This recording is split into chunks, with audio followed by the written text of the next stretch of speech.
welcome to the Thunder Show with me, Alex Hartley. We are going to be doing a monthly show where we look at all things behind the scenes with the Thunder.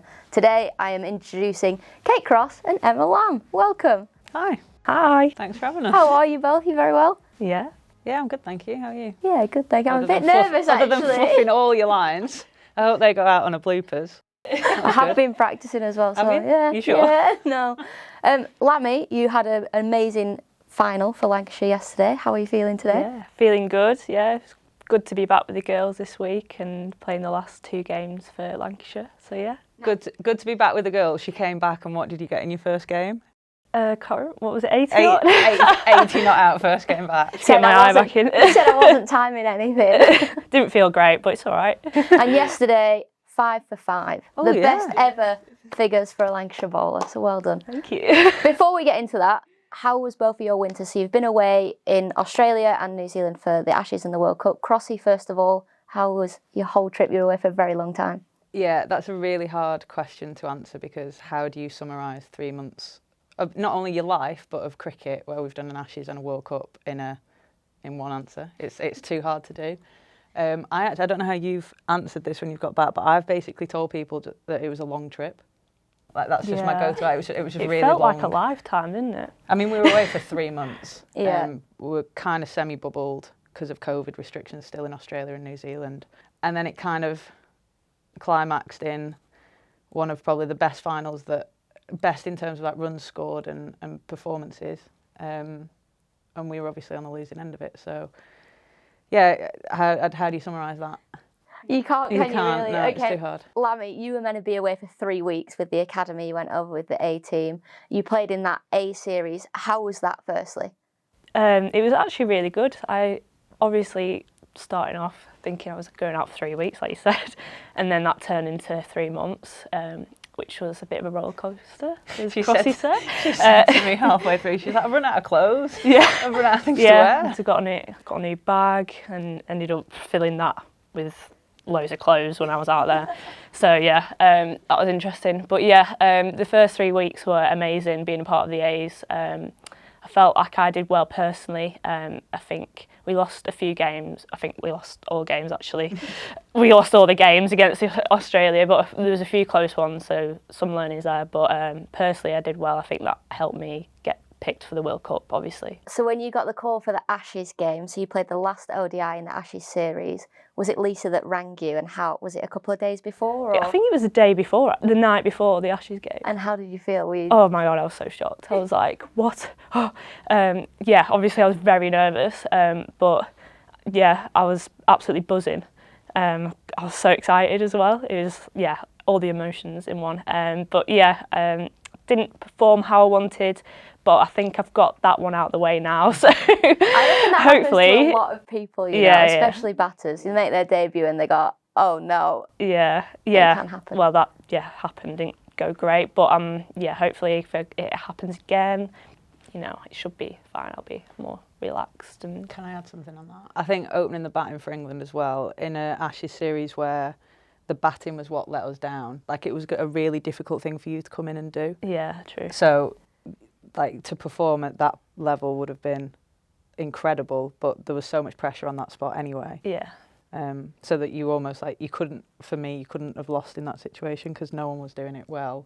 Yeah, there was nothing to lose. Yeah, was exactly. In a win-win. So your first World Cup, Crossy, you've played cricket for England for a number of years. Lammy, your first World Cup, you've not played cricket for England for a number of years. You made your debut last summer, and you debuted, you know, during the Ashes, your ODI debut. I'm interested to know how your feelings were both different going into that World Cup, or if they were very similar. For me, I didn't really have any expectations because obviously I'm not really been a part of the England team. So I kind of went in just wanting to enjoy it and just experience being part of the World Cup. And that was like such a big deal for me. So yeah, that's how I felt about it. I don't know about you. I think I was opposite, really. I think I almost had too much expectation. And I think you take away like the label of the World Cup. I've been a big part of that England team for 2 years now, and I've had a real specific role in the team. So I think after the summer that I had last year, I went in thinking I could not dominate, but I could have a real impact for the team. And that probably didn't happen as much as I wanted it to. So I came away a little bit disappointed with how my World Cup went. I know I bowled well, but I probably didn't get the result. So Was it not you that was telling me though that you had 10 drop catches? That changes well, things. Mel Jones told me that. I honestly, Really? I wasn't counting. Well, I dropped 2 of them. Oh. So that's Oh, yeah. a great start. I mean, yeah. So yeah, I think it is hard to go into a World Cup with expectations though, because it's so day dependent, and it's so like different team, different ground. We did so much travelling, didn't we? We were literally non-stop on planes, and you literally saw a hotel room for 3 nights, and then you were moving on. So it was pretty relentless in that regard. But yeah, it was just, I guess, a shame that we did all that hard work and then didn't come away with anything to show for it. You will look back and you'll be really proud of it though. One day, I'm not there yet. Thanks for that, guys. We're now going to move forward and look at some Thunder stuff coming up, but until then we're going to look at some scenes from behind the Thunder where we've been training at Sale Cricket Club.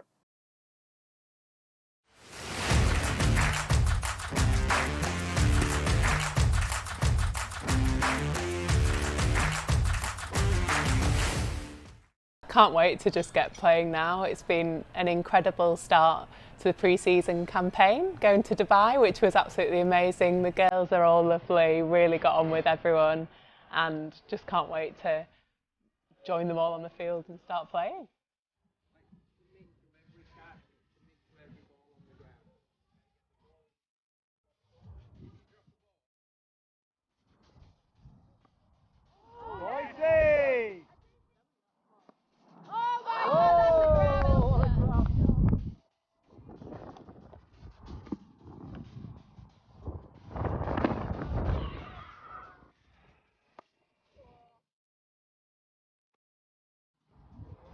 A lot of us are really good friends, aren't we? So it makes it a lot easier. And I think it's a really positive group to be around. Yeah, I feel like everyone just really gets to know one another, like even like through hard times and just like always making jokes. But yeah, it's really good, and just like everyone enjoys coming to training. It's everything in sport. I think playing for one another, playing for your team, making sure you've got each other's back is what makes great teams. I think we've got that here at Thunder, and I think we're going to play some really exciting cricket this year. I think it's really good because like, I think it shows when we're playing, like we really fight for each other, whereas maybe in the past where we've not had as much like team cohesion. Yeah, I feel like we all really enjoy playing together as well. It makes it so much easier when we're on the pitch. Yeah.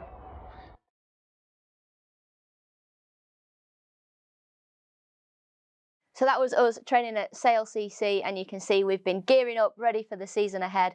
I got to know the girls a little bit better with a game of Who Am I? Right, this is Who Am I. Jacko, can you guess the player they played in the FA Cup? Oh, you got to go with Ellie with her football roots, haven't you? Do I tell her the answer? You are wrong. It is Daisy Mullen. They think in another language. Sachi Pry. Correct! Sachi Pai. Next. Come on, stop. Can you guess this player? They're 15% Scandinavian, a little bit Norwegian, and a little bit Swedish, I think it was. I'm going to go with Emma Lamb. Correct! Get it! Next. They were stuck in Australia. Crossy. Ellie. You. Lammy. Danny Collins. Next. They have a tattoo of a stickman. You? Absolutely not! Stickman. Marshy. Correct.